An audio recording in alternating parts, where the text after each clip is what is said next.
Blackhawks fall 4-1 to the Colorado Avalanche on the second half of a back-to-back, as we all expected. I mean, this was as close to a scheduled loss, given the circumstances, as you could probably get. Welcome back to the Blackhawks Conversation post-game show. If you're new here, I'm here after every single Chicago Blackhawks game, doing an in-depth analysis post-game show, even after games like this.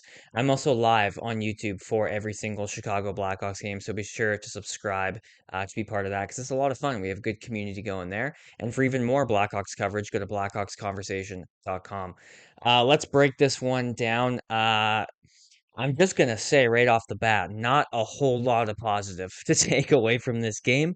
A little bit, maybe, not too much. The first period was exactly how the first period has gone pretty consistently for this team. Actually, before I even get into that, Crevier and Mangiapane were injured, banged up last game, and didn't play tonight. So you're without uh, two key players. I would say Mangiapane has earned that title of relatively important player on this team in the short time he's been here. He's been very effective, and then we all know how effective and important Louis Crevier is. So you're without two important players. You're on the second half of a back-to-back, and Arvid Soderblom is starting, and because Mangiapane couldn't go, Dominic Toninato was in. So he slotted in as the fourth-line center, and then Lafferty slotted in fourth-line right wing.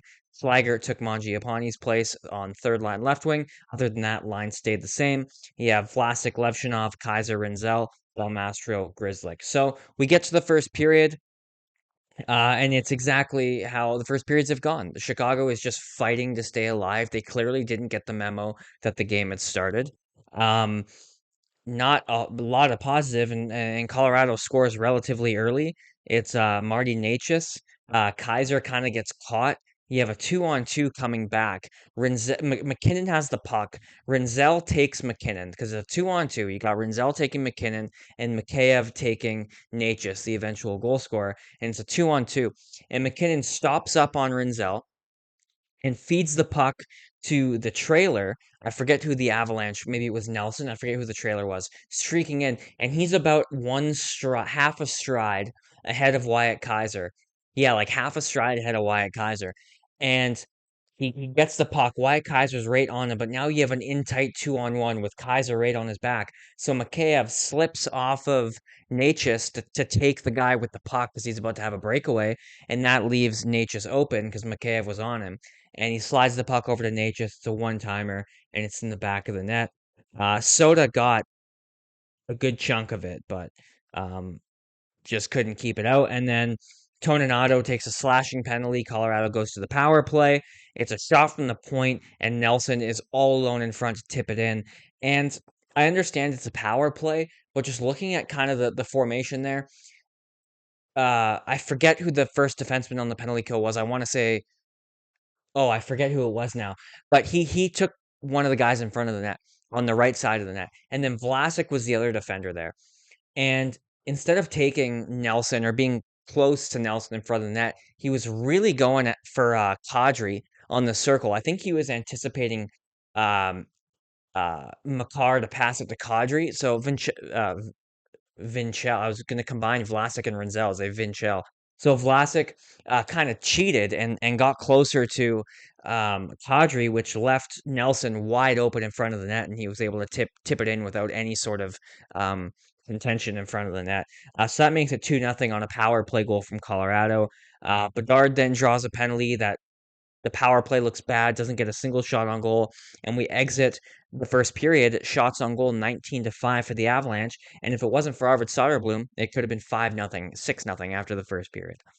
Um, Second period, the same story continues in the sense that they came out better in the second period and they played pretty well, right up to pace, right up to par with the best team in the NHL, and they get rewarded for it. And Wyatt Kaiser gets a goal from Green and Rinzel to make it 2-1, and it was a great pass by Ryan Green. Kaiser busts his ass to the net. Ryan Green feathers a really nice pass through. through two Colorado players right on the tape of Kaiser, who makes no mistake. And the Hawks are going. And there's some line changes going on in the second period. Lardis started to get some looks in the top six, and that kind of became a theme throughout the night as Blashill kind of was playing with lines as the game got later and later, especially into the third period. You started to see Nick Lardis get some shots with Nazar on that second line, and he didn't do much with it. And I'm not gonna rip apart Nick Lardis for not really doing anything. You're on the second half of back to back against the best team in the NHL, and you also got to give the kids some time. And keep in mind too, with all the people saying like Lardis isn't doing anything. The kid's also a third round pick. It's not like he's a top 15 pick in the draft who's expected to do amazing things. He is a third round pick who's already exceeded expectations. So just give him a bit of time to really find his game. And so giving him a few shifts on the second line in this one, what we saw out of that isn't defining of who he is or what his game is. So it's nice to see that Blashill gave him that opportunity despite the fact he didn't do much with it. But it's nice to see that, and I hope that um, that we see that going forward, him getting more opportunity. Because once Frondell's here, and then going into next year when Kansterov and maybe another young guy, whether it's a guy maybe from this draft or somebody else who does well at camp, when they take another roster spot, it's going to be that much harder for Lardis to get top 6 minutes. So now would be the time to give him those top 6 minutes. Um, and then the Avs kind of start to get their legs back around like the 7 or 8 minute mark with like 7 or 8, 10 or so minutes left in the second period. They kind of start to start playing their way up again, and Chicago isn't quite as dominant as they were in the first half of that second period. But Bedard draws a penalty. He draws his second penalty of the game, puts the Hawks on their second power play of the night. And again, they just couldn't get anything going. They couldn't even get into the zone. And we end the second period 2-1 Colorado. And the Hawks were getting outshot really bad going into the third period. But, you think to yourself, okay, it's the bend, don't break. They're keeping up with Colorado now after that second period. The first period, abysmal, throw it out. But the second period, they're keeping up. If you throw away the first period, they're up 1-0. And again, I'll keep saying second half of a back to back, missing two key guys. You got to be happy with the fact after the second period that you're going into the third period only down 2-1, and that there's a fighting chance here. But Donato takes a tripping penalty 13 seconds into the second period, and Kadri scores on the power play. Um, and then you start to see some line juggling even more. You got Bertuzzi on the top line for a bit with Burakovsky and Bedard. Again, all this line juggling, but Burakovsky stuck on that first line. I don't know what it is, but he is.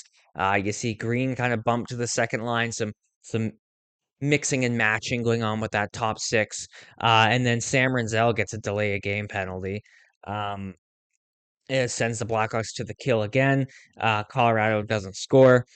Bedard then has a 2-on-1 with Burakovsky at about the 12:30 mark, and he doesn't shoot it. And it was a little infuriating that he didn't shoot that puck, um, because that's just been an area that's been frustrating, is that these guys just don't shoot the puck when they should, and it's a lot of pass first, and we have a question about that I'll get into later. But Colorado would eventually make it 4-1 to Chushkin. Artem Levshnov is skating backwards into his own end. Puck comes to him. He bobbles it. He can't get control of it. Nathan McKinnon kind of muscles him off the puck and finds Nichushkin, who is alone in front of the net, and puts it home. Um, and then Donato draws a penalty, and you're thinking, okay, Hawks back to the power play here. They're down three, but all right, give us a power play chance. And 14 seconds into it, Levshinov takes a double minor for high sticking. Levshinov had a breakaway coming out of the box after that penalty and didn't score. He kind of still forehand backhand. I would have lost it if he scored, but he didn't. And just overall, like, nobody really had a good game. The only two guys I can think of that had okay nights, Soderblom had a good night.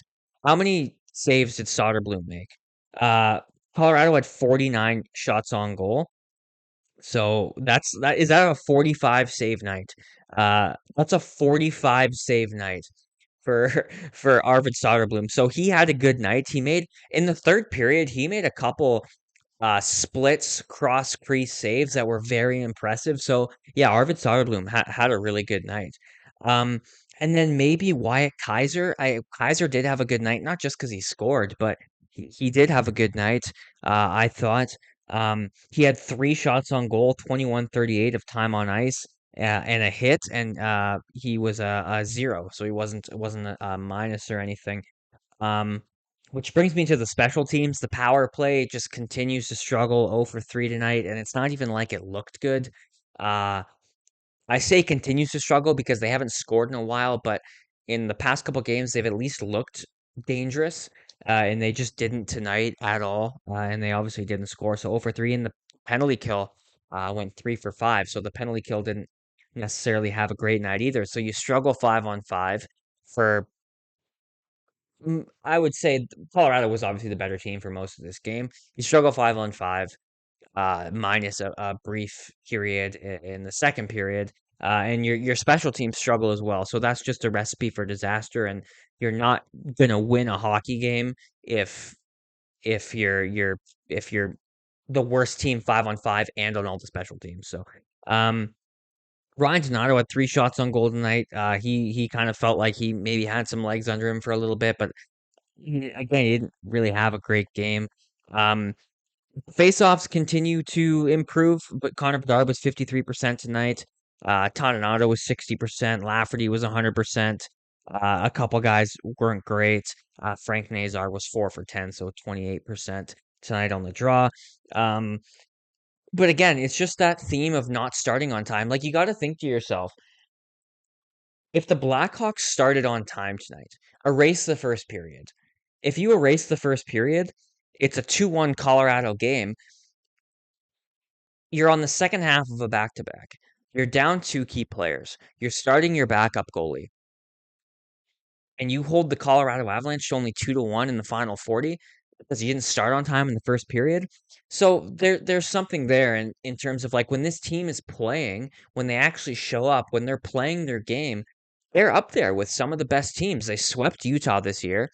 They've every game against Minnesota has been a 1-goal game. 2 of the losses of the 3 came in overtime. And then they just beat the Minnesota in overtime. So they're right up there with like when they're playing, they can compete with the best in their division, which happen to be 3 of the best teams in the NHL. Um, it's just that starting on time and learning how to finish games, and it's just all part of that developmental process. And so, if you're new here, I take to Twitter after every game and I ask if anybody has any questions. So if you have any post-game questions and you want them answered in the video, head over to Twitter and respond to my post-game tweet after every game, and you could be featured in the video. So today we have a couple questions. First one's from Davis. Shout out to Davis.